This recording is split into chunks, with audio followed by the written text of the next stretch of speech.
Hey there, I'm the Accidental Monster, And I'm eternally mortal. and this is the Hidden Egg Podcast, where we talk about vulnerability And stuff. and stuff And things. and things. So, we're gonna go through the responses real quick. From the last episode, absolutely. Yeah, so we got R.C. Hammond, said thank you for the mention. You're welcome, RC. Welcome back. Jenny Lane, who, she was just responding to a thing that I'd said in the article. Love those. Thank you, Jenny. Good to see you again. Dennis Gorbanov, who was asking about my recovery from COVID, which I thought was really nice. That's cute, absolutely. Yeah, we're mostly okay. I still have some lingering effects that I expect will probably be around for a while, but mostly I'm good.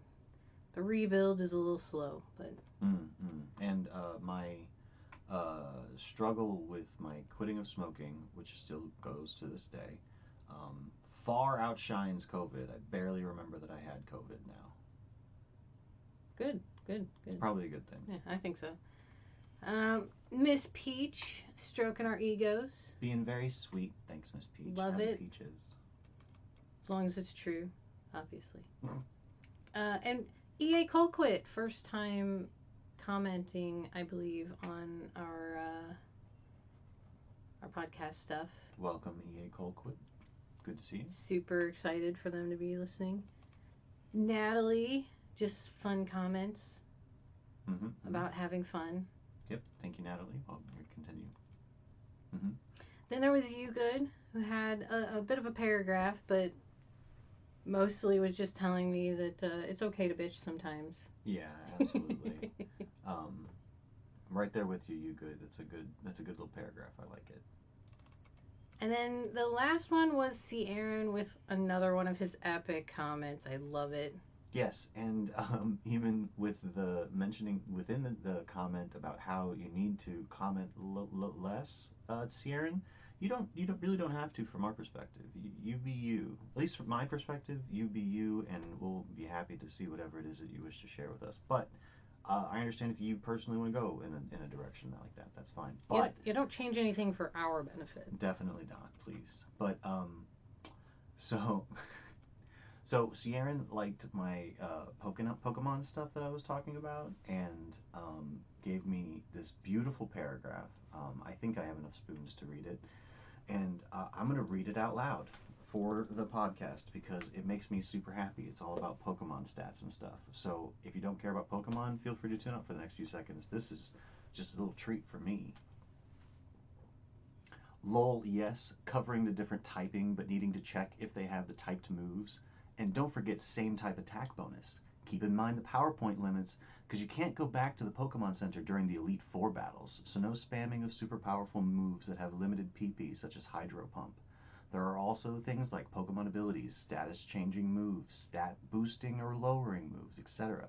Kinda reflects the complexity of human interactions, huh? Or is that too far-fetched an analogy? By the way, far-fetched, a Pokemon, kind of a pun there. In the right scenario, even a level 1 Bidoof can beat champion Cynthia. I'll just leave that there without elaborating on what I mean. Sieran, thank you. I really enjoyed that a lot. That just made me smile a lot. So, thank you. Okay, we can move on. We can move on. Okay, it's hard to move on from Sieran's epic comments. I just like them. They are really nice. So before we move on to the actual episode of today, I kind of wanted to put out there that I'm sort of dipping my toes in a different sort of project lately. I wrote an article about it, so for the people that tend to actually like go to my profile to check up on me, you probably already saw it. But the algorithm's not favoring me, so I'm gonna just kind of put it here for the people that want to hear or learn about it. Sure. I don't know. You're saying it and it's cool. Go for it. So it's called, I created a new account on Medium called the Habitropolis. Yeah, Habitropolis. And if you want to learn more, I'm going to leave a link in the description wherever you're hearing this, wherever I can put a description. about like to the article that I wrote about it because it kind of explains in depth more about it. But Mm-hmm. it's not. I don't know.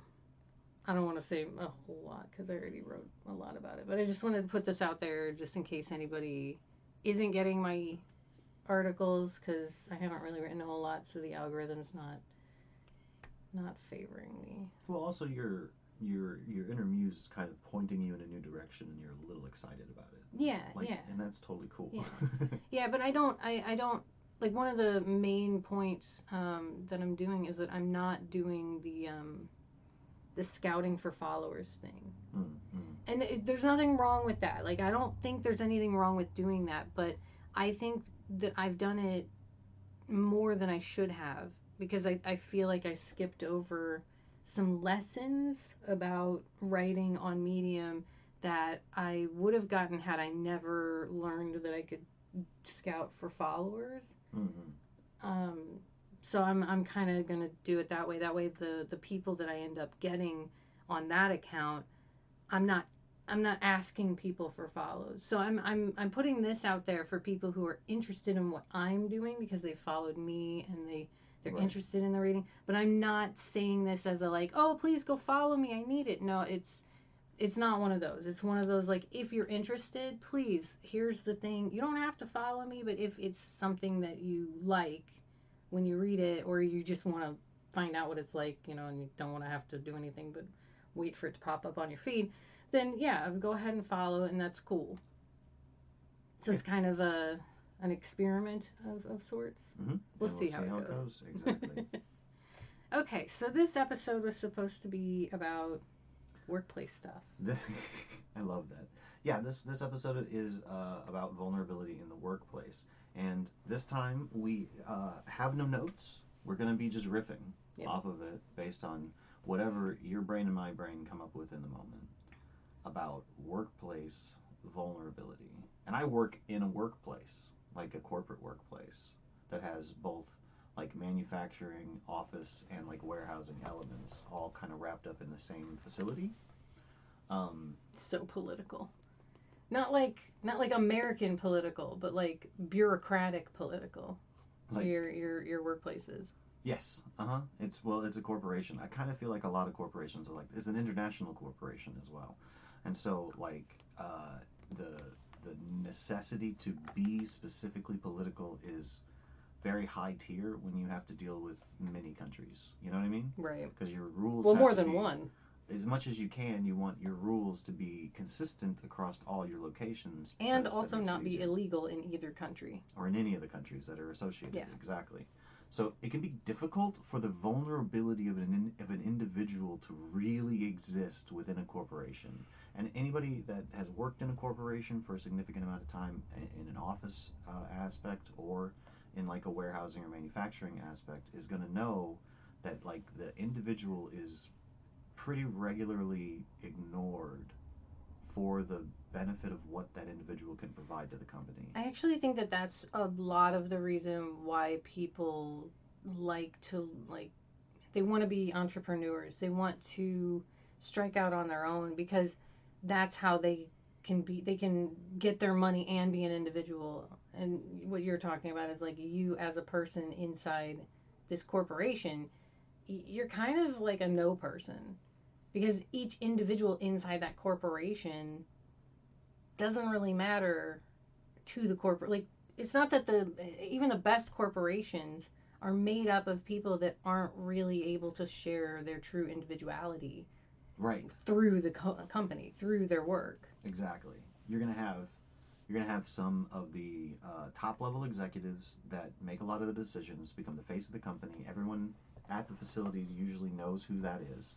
You're gonna have your VPs in various regards that are gonna have some of that same clout.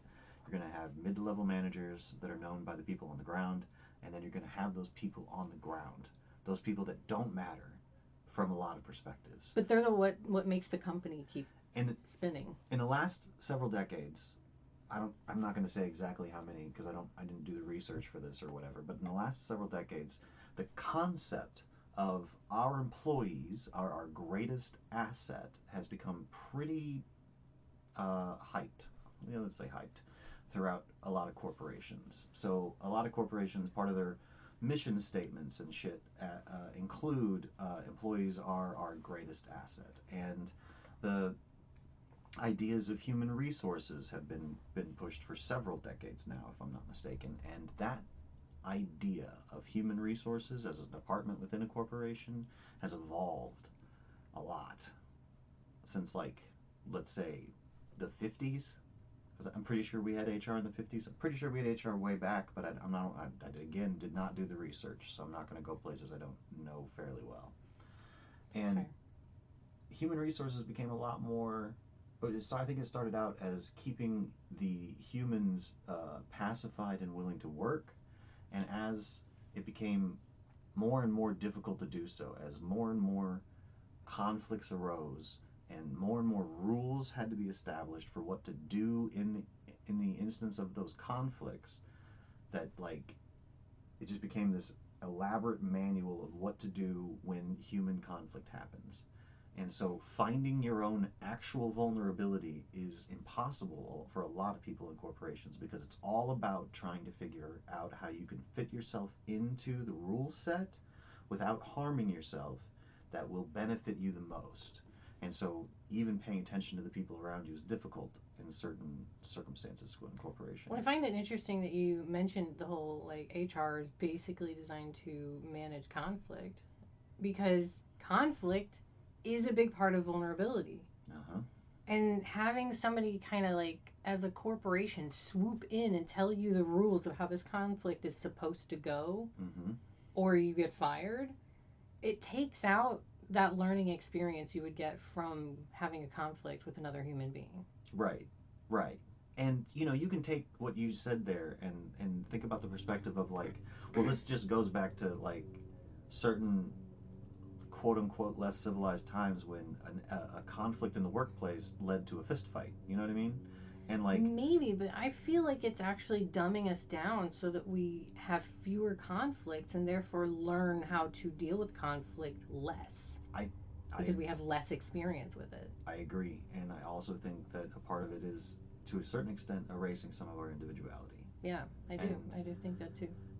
not for everybody. There's going to be, and everyone that's worked in a corporation knows some people that, like, actively fought against that. That were more themselves. That their personalities were a little bigger. Like, they seemed to be trying to protect themselves from that. But there's still a lot of people that are just going to kind of go with the flow. That are going to want to have as conflict-less an experience as possible, because most people are just trying to survive. Most people work at jobs, especially at corporations, office type work and manufacturing type work and warehousing type work. Most of those jobs are not the passion of the people that are working those jobs. They're Nope. not there because they just super love the forklift, or they super love the machine that makes the parts that they create, or whatever, or they super love their Yeah, my desk job. my stepdad once worked in a factory that made boxes. Right. And it really, like, I think I was like 14 or 15 at the time, and it really, like, put into my brain that, like, who's gonna have a passion of making boxes? I mean, maybe there's some, kind of weird people out there that's, oh my god, that's amazing. I do like hoarding boxes. Sure. So, like, I guess I might be one of the few that could potentially develop a passion for making boxes. But in these, I believe it was just cardboard boxes. It wasn't like elaborate, like, Sure. wooden designed boxes. No, just basic bare bones boxes. Basic bitch boxes. And you don't think about those being something that, like, people have to make those. Absolutely, somebody has to People make are those. employed at a company that makes those. They're everywhere, and we don't really think about that. And there's no way that person, like, 99% of the people that are working at those jobs aren't sitting around being like, yes, yes, my pretty boxes, feeling like they're being fulfilled as an individual by the production of doing their job. Right. It's just not the way it works. No, and a company can treat their employees well and make them feel happy in that regard, depending on how well they treat their employees. Because, like, my job has pretty damn good benefits, and so, like, the mindless work that I tend to do at times, I don't mind so much. I just do the best I can with it because I appreciate the the benefits. Yeah, but when you're at work, you have other ways of expressing your vulnerability Well, I and was your gonna identity. I was gonna kind of get into a little bit more about vulnerability in the workplace, you know, because we've been kind of just talking about what the workplace is and why it's impacting vulnerability in the first place. But I think it's really important to make sure you keep a sense of yourself at a corporation because you're not necessarily going to find anybody there that's going to care about your vulnerabilities. And so a lot of times showing your vulnerabilities at a corporation is inviting pain in a way that is not going to necessarily be building what you want to build through yourself. I think for people who aren't used to resolving conflict very often or easily, or sometimes at all, Mm-hmm. that is a dangerous precedent to set of being vulnerable at the workplace. Because if you don't know how to resolve those conflicts, you don't even know the first thing about what you do when a conflict arises based on something vulnerable about yourself. That isn't the workplace is a terrible place to start, you know, Mm-hmm. because you could get fired Yeah, or worse, or worse probably, because potentially. especially when you start working at a place, all those people are strangers. You have no idea who they are. And like, let's kind of define being vulnerable in the workplace. Like, if you start, what I'm really talking about here, you can talk about like personal info, like where you live and your social security number and shit like that. And like, yeah, that's vulnerability. If somebody knows that shit, you could potentially be in trouble if they're an asshole. But like, I'm really kind of talking more right now about like emotional vulnerability, about sharing who you actually are with the people that you work with. And that can be very difficult. For some marginalized groups of people, that could be a life or death It thing. could absolutely be a life or death thing with certain.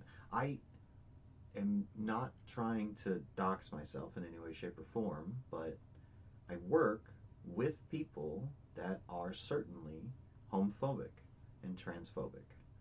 And some of them are even kind of openly racist. And that's that's my day to day. Yep.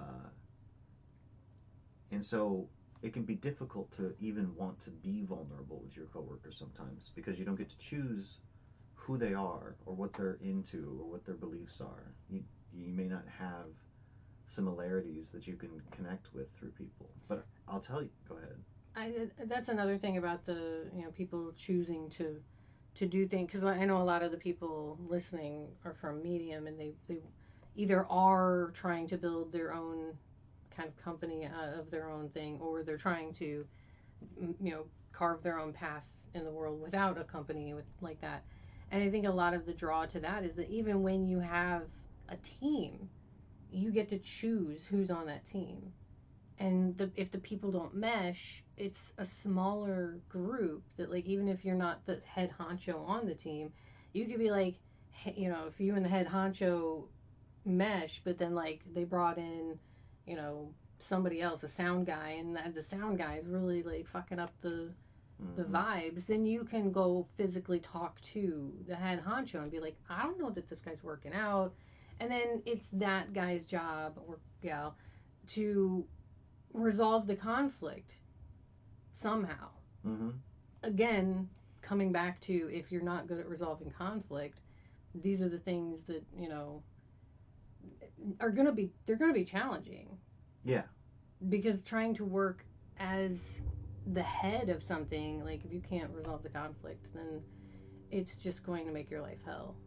Right. And you're going to try and outsource it, and it may not necessarily work because human conflict is it's a very, very interesting beast. It is very difficult to pin down, and it is very difficult to predict. It could go in so many different directions. And American corporations have been trying to fine tune, to hone their HR in such a way that it can take care of anything. And it'll never happen. But they're going to keep trying, and that's fine. Well, I mean, that's kind of everything. Yeah, yeah, yeah. Science, medicine, I mean, everything is always trying to do everything, and very few. I don't know of any singular thing that I can say that is going to get to an actual end of mastery. Sure, of course. Which is part of the fun. in a way of being human. You can never be perfect at anything, but you can keep trying to get there forever, um, for your whole life. I mean, it's fun if you're not a perfectionist. Sure. But I was gonna say earlier, and I'm a little concerned actually about saying this like on the fucking internet, but all of those people that I work with, I find things about them that I can interact with them about in a positive way.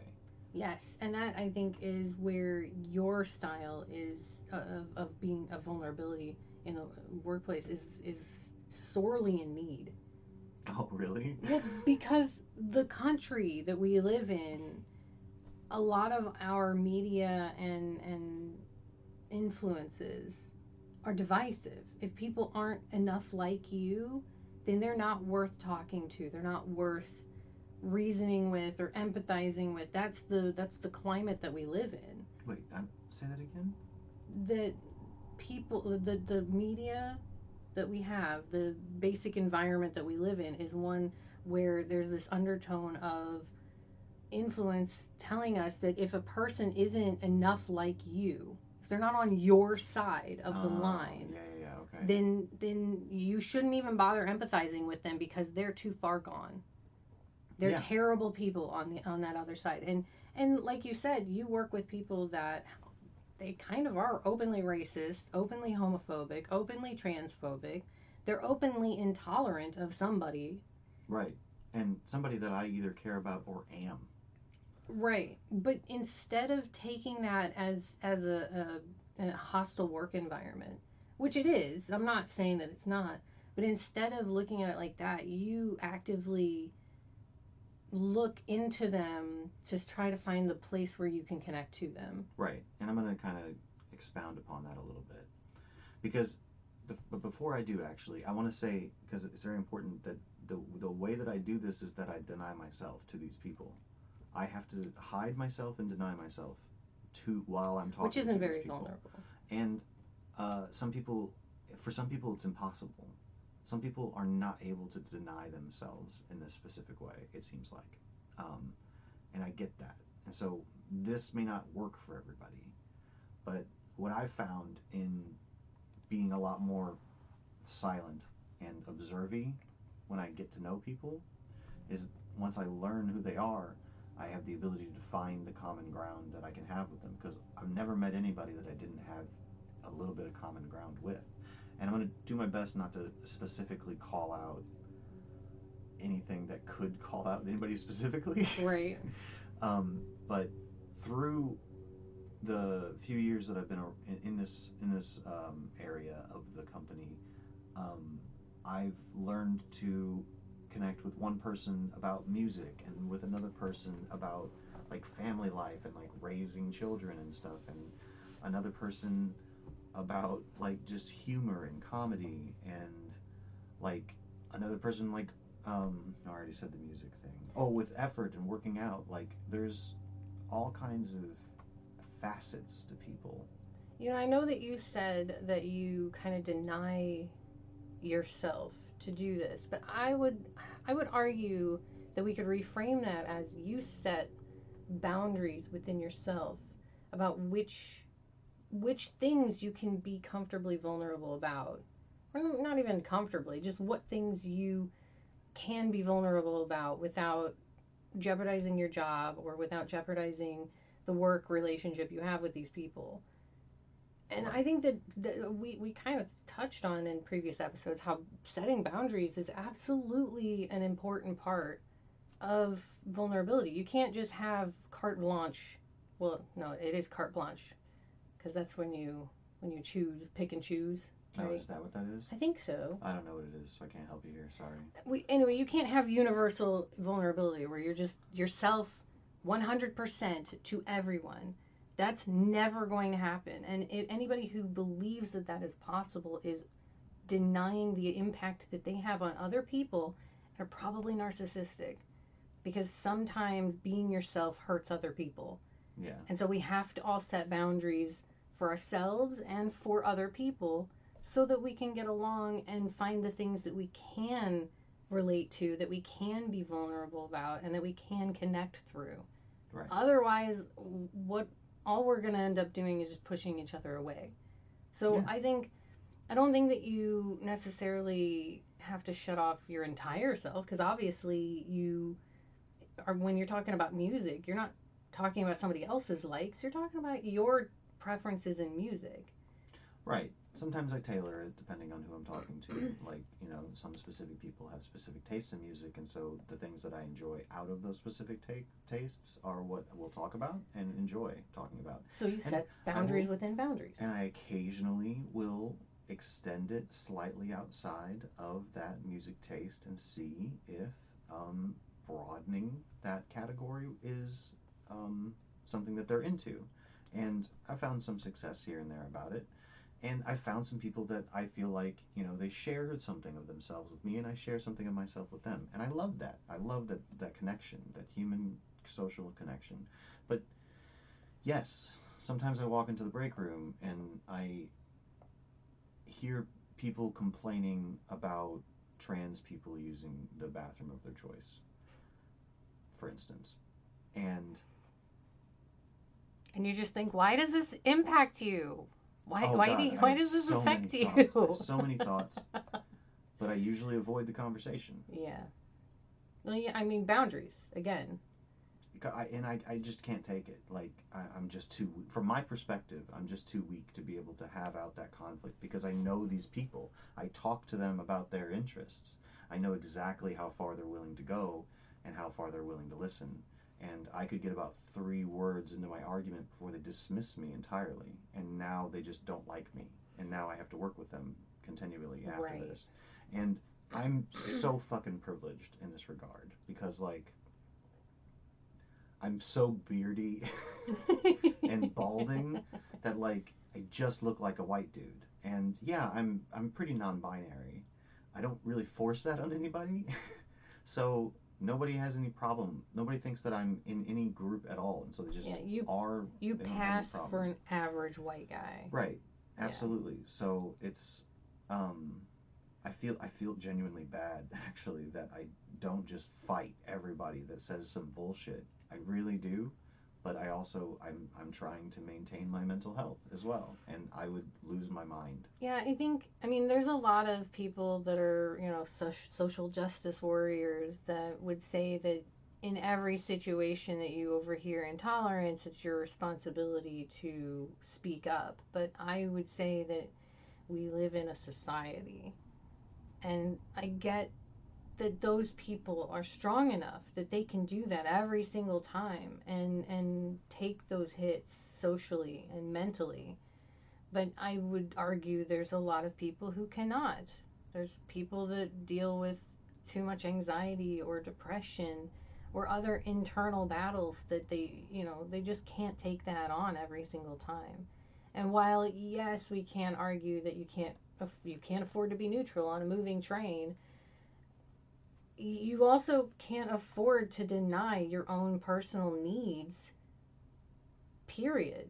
I Right. mean, We all have a if it capacity. hurts you, then it's not good for you. If you can't handle it and still continue to function in society, like if you were to do that, if you were to try to be a social justice warrior at your job, I don't know that you could do your job. I would have a rough time of it. There's very few people there that are actually like as woke as I would like them to be, and so I would have conflict all the time, and Right. nobody would like me. I would still do my job to the best of my ability, and maybe that would be enough to keep the goodwill that I have. But like, it's important to me to maintain the relationships that I have at work because I want to maintain a positive working relationship with everybody. I want work to be as comfortable as possible, and so I work to make everyone there feel as comfortable as possible, even with each other. Right, because it comes back to what you said earlier. You don't get to choose who you're working with. Exactly. But I mean, yeah, you do get to choose where you work, but in the position that you're in, there's not a lot of different jobs available in our area that could replace this. Right. This is a really good position, a really good paying job with good benefits. The people are secondary in that case. And while it's got that whole soul sucking quality about it, that's the reality that most people have to deal with. Right, exactly. And again, I'm going to say it again. I just want to make sure that we're being clear about this. That is certainly a place of privilege again. Yeah. You know, being able to have that choice, because there's a lot of people out there that don't get to have that choice. There's a lot of trans people out there that they go to work and they're fucking like brutalized every day. Yeah. And it's terrible, and they don't deserve it. I think I'm really just trying to make note of the fact that there's also a privilege in being able to choose to work somewhere else. Right. Mm-hmm. That, I mean, you don't have to be poor or destitute to not have that privilege. Right. Sometimes the privilege is in the job you have is irreplaceable to you, but you're not irreplaceable to them. Right. Exactly. Although I'm working on trying to be irreplaceable, of course. Because I can play the game, I can play the corporate game just as well as anybody else, and it can seem just like a game, but like I'm definitely not going to try and be vulnerable during that. Like that's going to be making the moves and seeing all the paths and Well, that's chessboarding it. that's an interesting sidebar, because maybe not sidebar, maybe this is the path. There's times that I know that you've told me, I don't think you think about them as being vulnerable, but there are times where you are vulnerable in doing your job that actually helps in the workplace. Like you accept responsibility for all sorts of things. Mm. Sometimes things that aren't even your fault. Absolutely. And that is a type of vulnerability. You are then vulnerable to scrutiny and criticism. Mm-hmm. But what I've noticed that I assume already knew because you never really had an aha moment with it, is that the more you accept the responsibility without, and this is important, without trying to justify why you did what you did that was wrong. Right, without saying I was the reason why I did it, and it's okay that I did it because of this reason. Right, without defending yourself about it, the more people seem to not want to blame you for things. Yeah, I'm going to reiterate that a little bit because I might have gone okay. a little too fast. That's but fair. Yeah, there's times when things happen at work. It's interesting. I can actually tell a story about today, but I don't know that I will. Get you baited. Anyway, but there are absolutely times when stuff happens at work, and I know that the person that caused the issue is not going to react well when accused with the information, and so I will just step up and say, I did this. I messed this up. Sorry, boss. Usually you do it in a way that's not a lie. Like it's Yeah, I can find a way to you blame myself for anything. Yeah, I'm that kind of you're narcissist. really good. You're really good at finding a way to blame yourself for anything. So as long as you have some hand in the process, you can just blame yourself at that point Right. and say it was your fault. And everybody will, like, when they find out what actually happened, most people are like, yeah, that wasn't really your fault. But they don't actually say anything to you. They're just kind of like, I don't know. Yeah, I have no idea what they actually feel about it. Nobody ever me says anything to say like, "What, Steve? That's not your fault." Sometimes people will say that wasn't your fault, but when they know that there's a conflict that's happened or some sort of thing that needs to be resolved by having someone to blame, then a lot of people just let it go, and I'm okay with that. I don't really care because I've found, I don't know if this is really in line with the vulnerability podcast here, but like I've found in in corporations in general, not just this job but others, that if you willingly admit to anything that you've done wrong, you're going to get kudos points with your bosses. Yeah, because I think a lot of the people that work in those environments are historically bad at conflict. Right. And possibly also partially because of the HR situation. Possibly. And a lot of people don't want to admit failure or mistakes. A lot of people get real in their head whenever they make a mistake. They have to find a way to make it to where like it's somebody else's fault or it's not them. Like there's this huge avoidance of guilt and blame. And I blame myself for fucking everything. I have this giant mountain of guilt and shame that I carry with me on a daily basis through my own stupid mind. It's silly interesting. Mind. I just thought of, like, because I think a lot of that, maybe not all out of it, but I know of some of it at least, is because people are afraid of losing their jobs. So if they get blamed for the thing, then that could be grounds for somebody to be like, well, you suck at your job. We're gonna hire somebody else to replace you. But you started as a temp, and I don't know if that would have made any difference if you hadn't. But I know starting as a temp, like temps are they're just blamed for everything. Like you just Right. kind of learn to be the pincushion of your department Well, you wherever you're also, at.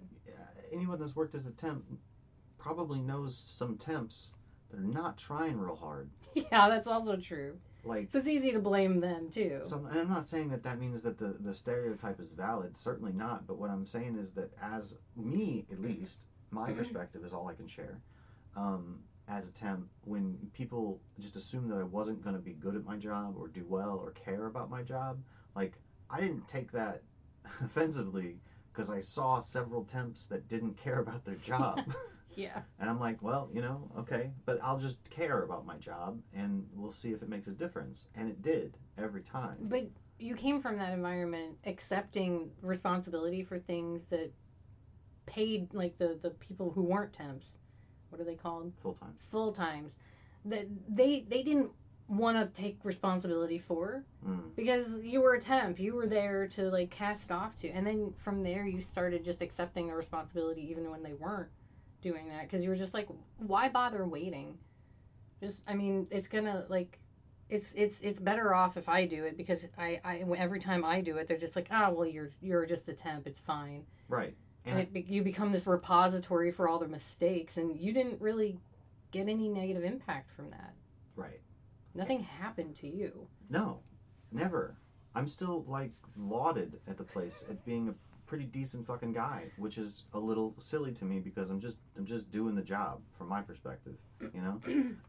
But yeah. What else was I gonna say? I was gonna say something else. Um, I don't know. Fuck it. Sorry. Nah, it's fine. I don't know. Just owning up to a mistake, whether yours or someone else's, and then trying to figure out how to fix it. You know, immediately being like, okay, I fucked this up. I'm sorry. What do we need to do to make it to make it right or to go the right direction now? What needs to happen from here? You know. Right. A lot of people just are able to get right on that whole thought of, okay, well, what does need to happen from here and move on, and so there's not a lot of fallback from it. That might be Fallout. what people really like about you accepting the responsibility because instead of worrying about the conflict of who did what, which always seems to be what happens. If you're not involved, you watch your coworkers fight over who's really to blame. No, it wasn't me, it was your fault. No, it wasn't me, it was your fault. Right. So all this time is being wasted and energy and creating a hostile work environment, and you're like, you know what, let's not do that. Just, it's all my fault, let's move on. And instead of using the energy to do that, let's work on fixing it. Right. And I have passive aggressively said almost exactly that before in certain situations at work where I'm like, yeah, guys, fuck, this is fucking stupid. It's my fault. I fucked it up. I did the whole thing. Now what do we need to do? Right, and you're not even involved. Right. But you're like, dude, I will take it. Just make it my fault. It's fine.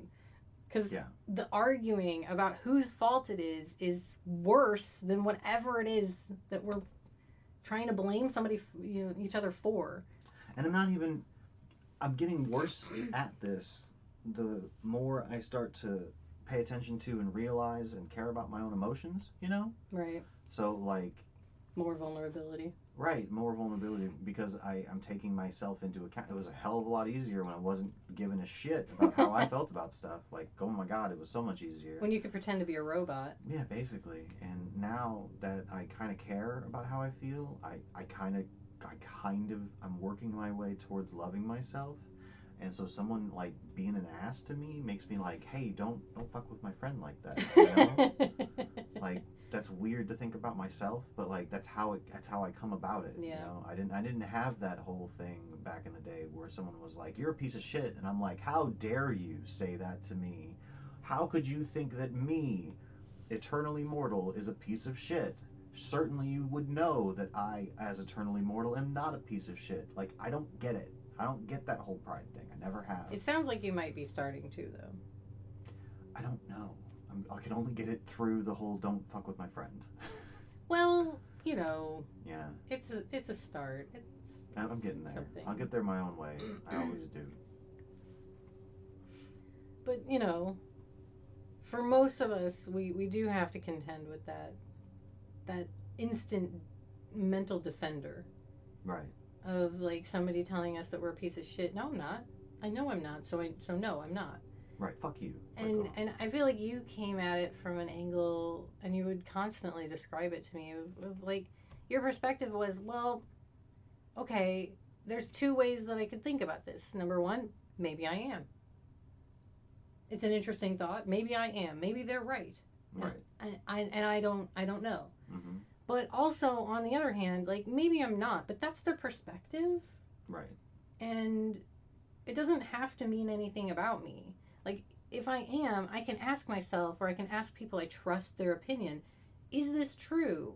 And then they can explain to me whether or not that is true, and I can grow, we can have, some friendship growth. It'll be a wonderful time. But even if even if it's not true and that person just believes that, I don't have to change their mind.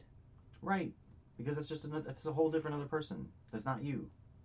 I still have trouble with this. Like logically, I get it. That makes perfect sense. I don't need to change their mind because I am who I am, and if they don't see that, that's their problem, Right. not mine. Mm-hmm. However, there's a voice in my head that's like, no, they need to know because it's objectively untrue.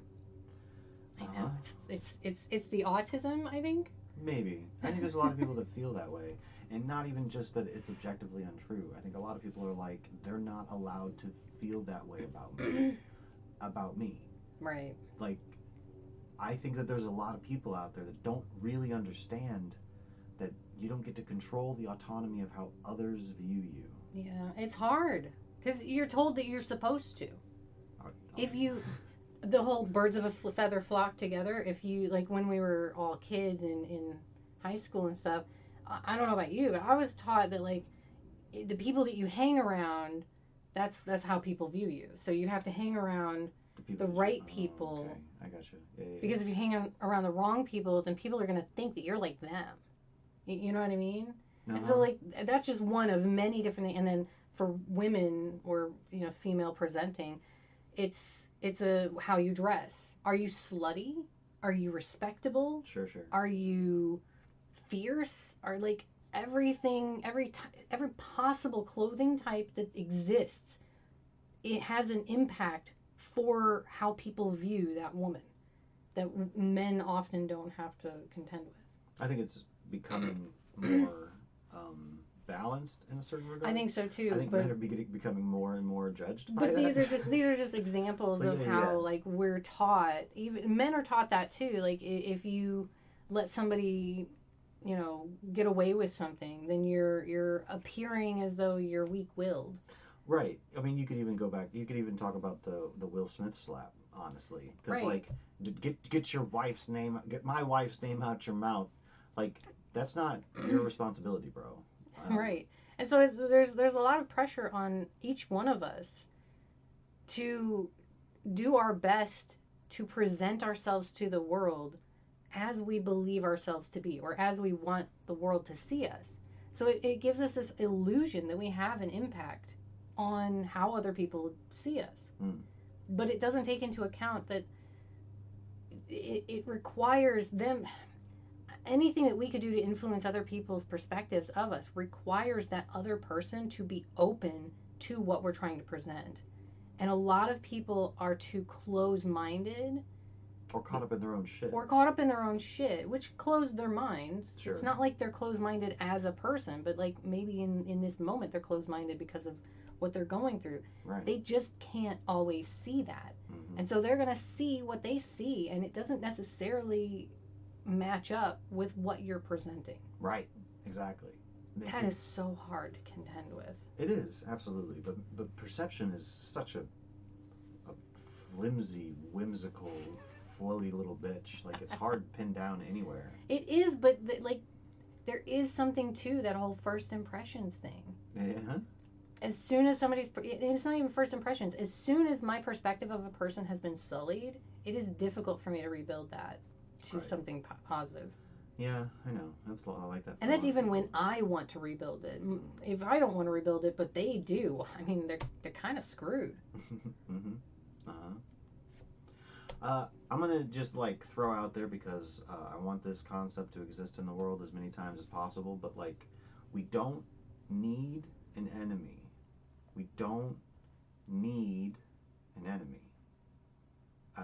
There's a lot of this world that seems to be based around making sure that we are not like our enemy, our opposite, the people that we don't like, the group of people that we've decided are just not good enough or whatever.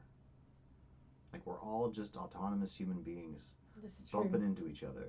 There's enough there's enough conflict and difficulty in pure entropy of the universe, bringing events we can't control and creating situations that we can't ever conceive of happening. That if we could just stop creating more enemies, that's enough to deal with on its own Right. without creating an enemy of your neighbor, of your coworker, of your friends. Right. Exactly. And I'm not even just saying it for the other people's benefit because like there's some shitty fucking people out there. I get that. Yeah, yeah. But it's for our individual. Everybody's listening. Your individual benefit to not have enemies. It takes so much of your passion, of your time, Oh of my your god, attention. hate takes so much energy. You could easily spend a lot of that effort on yourself, on trying to figure out how to love yourself more, That was one of the or the first people that you things. love more. That was one of the first things that I changed about when this miraculous transformation that I've had in my life that you've witnessed. That was one of the first things was dropping the idea of having enemies, of hating somebody, of having so much emotion inside of me tied up, delegated to a person. Mm.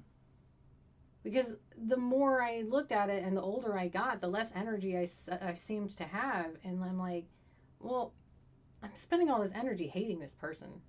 Like, ain't nobody got time for Right? Exactly. that. Especially if you're holding grudges from like years and years ago. That just means you're adding them all up. They're all heavy on your back. Right. And I still have pain from years and years ago, but I'm learning to let go of the grudges. Right. And that's, I need to learn how to let go of the grudges against myself. yes, you I'm do. glad we talked about this. This will be helpful for me. I hope. Well, we kind of got a little bit off topic. I guess there at the end, it's not as workplacey as it is sort of I mean, universal, but let's it's still really good stuff. let's really be honest here. The topic is just to get us started talking, and then That's whatever fair. comes out of our dumb face, our silly face holes, is just going to be the content, and that's totally fine.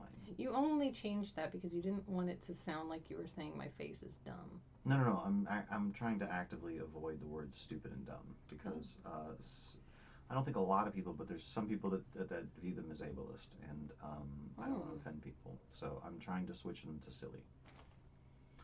And maybe I misperceived it. Maybe nobody sees them as ableist, and I'm just a silly, silly bitch. But that's okay. I'm still gonna keep doing it because I've already decided to for now. I went through a similar phase where I switched saying stupid with silly because I was saying stupid too much and it felt like it was.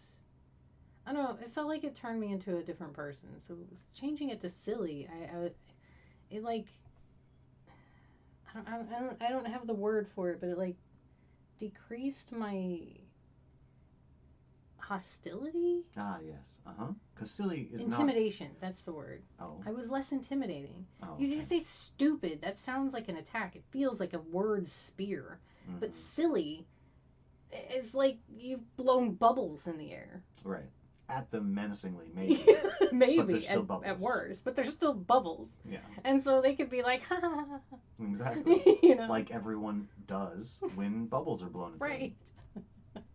Completely everyone.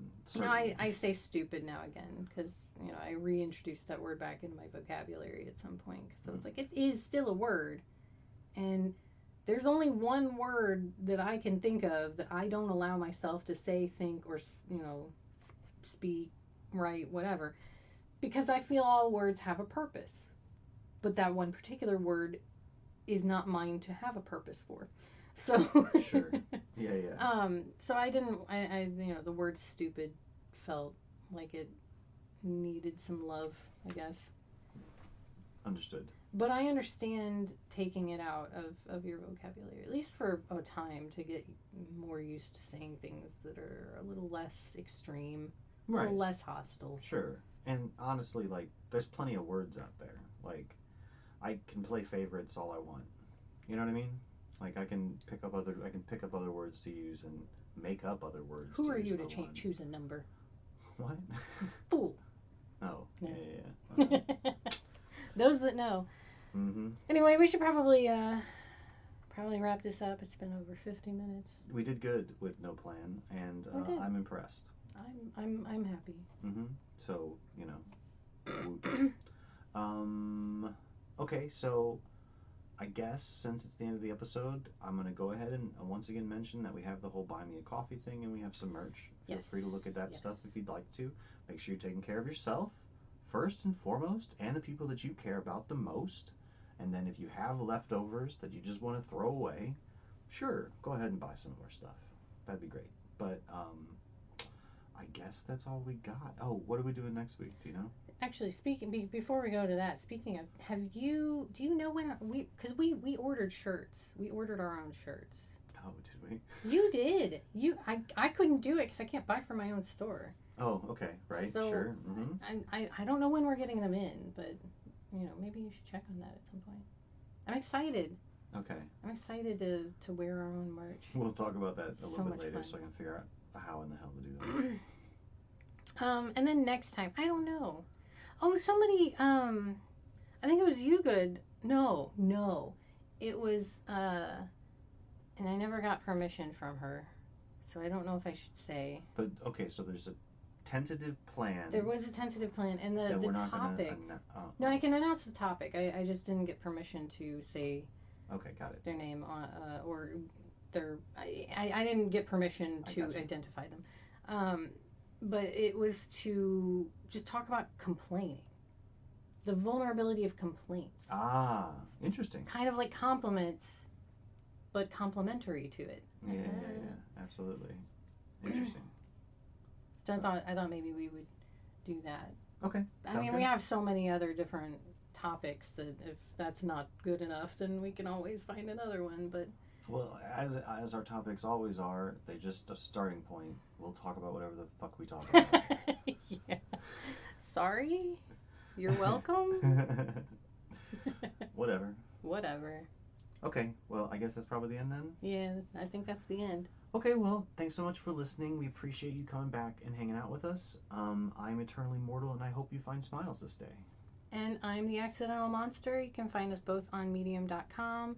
And until next time, follow each other, follow the dopamine, and follow yourselves always.